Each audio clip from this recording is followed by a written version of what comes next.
1, 2, we know what to do.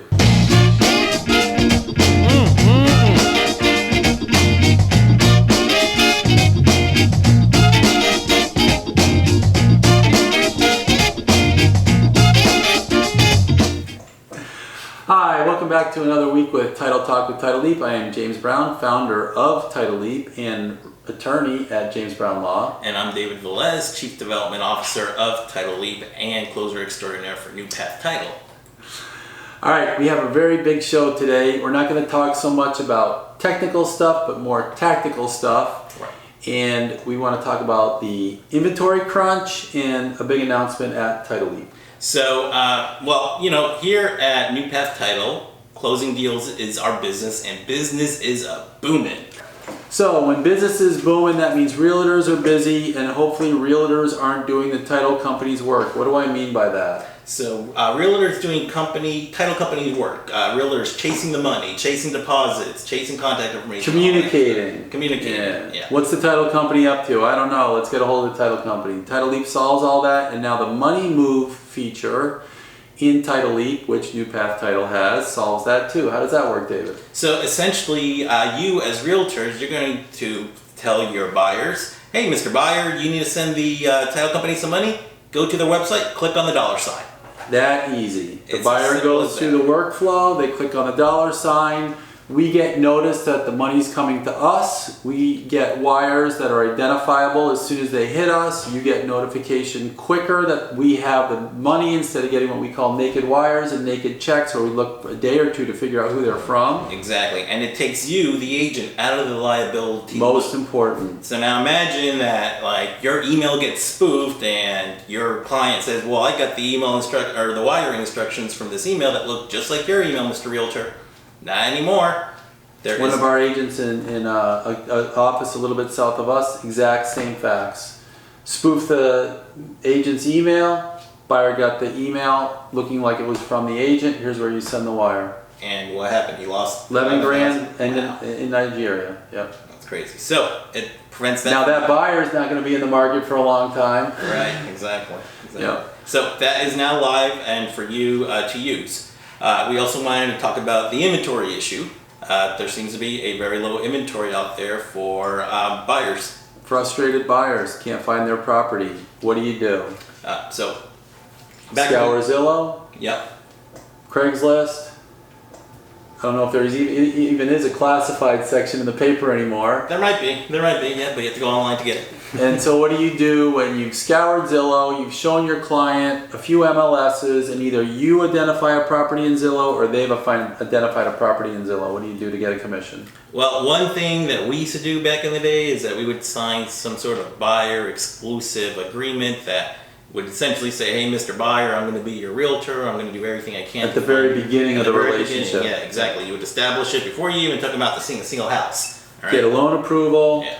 Sign your commitment to pay your agent a commission because the buyer's going to be working their butt off for you. You have to remember, this is back in the day when gas is like $4 a gallon, so driving people around really was an expensive proposition. How funny that we're saying that now, right? Right, I know. In light of what's going on. So there's a lot of fickle buyers now, and maybe they'll sign it, maybe they won't. Maybe you're asking, maybe you won't. Their go-to is Zillow, and they think they're saving time. It ends up costing them more time. It ends up costing frustration. They end up with an agent. So you call the seller on Zillow or wherever you saw, and you say, hey, will you pay me a commission? Seller says no. What do you do?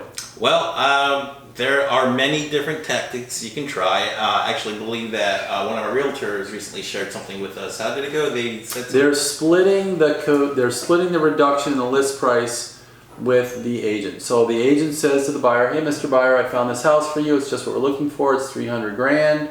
And will you split, it's listed for 300, will you split whatever I can get reduced off with me as a commission? That's my only source of income in this transaction. From what I've heard from actually a couple agents, that's worked successfully. Interesting. And so let's say the house was 300 grand and the buyer's agent was able to procure it for 290. There'd be $10,000 there, 5 grand each, nice little commission. And in one transaction, they got it down to 280. Right. They actually split the 20 grand, but the buyer's agent said up to my normal commission. So the buyer's agent took 9 Okay. and the buyer got 11 grand off. So essentially, the buyer is paying for the commission, but it really is like half of the savings realized in terms of negotiating. So Exactly. it's based on the negotiating power of their agent. Exactly. Okay. And that seems to have proven successful. The other thing I've heard agents doing is seller got a pile of offers. All the offers were very similar, but this one buyer working for this agent knew that the seller hadn't identified a property yet, and they offered a flexible move-out date. Okay, so flexible move-out date, what does that mean exactly? So you're seeing a lot of transactions with this close on or before stuff. Right, you're right. And everybody wants to know, buyers have a property, sellers have a sale, so whenever they get a contract, they seem like they're moving it up sooner. Right. But what the buyer offered that made the seller jump on their offer was, hey, we'll close really quickly, but you can live there for a little while, a lease back. So they haven't Flexible identified leaseback. a move up property or move to property or whatever. They have some option and still fighting that. And so those deals, the few that I heard going that way, closed very quickly. Right. In that one transaction, it closed in a couple weeks, and the seller held out. The seller held on for another 60 days, found their property. Everybody was happy. Interesting. So essentially, you're just securing the deal. You're locking in the deal. And so with low inventory, And COVID hanging overhead. Right. Low inventory, COVID. Can we make up any more of this? You know, Yeah. it doesn't get better. And not just COVID, but then like you look at the interest rates and where they're at lately. Like really Important low. to mention that it's July 2020 and COVID is ever present, and we are being re-shut down, so it is nice to be able to lock down deals. Right. Exactly. The other thing I've received calls about from realtors is the federal do not call list and the state do not call list that adopts the federal do not call list. Can I call on that FSBO sign? Can I call those FSBO sellers? So yeah, people would be reluctant to do so, but Agents would. Yeah. So there is a Florida statute 501.059, which a very bright agent brought to my attention. I hope you're watching.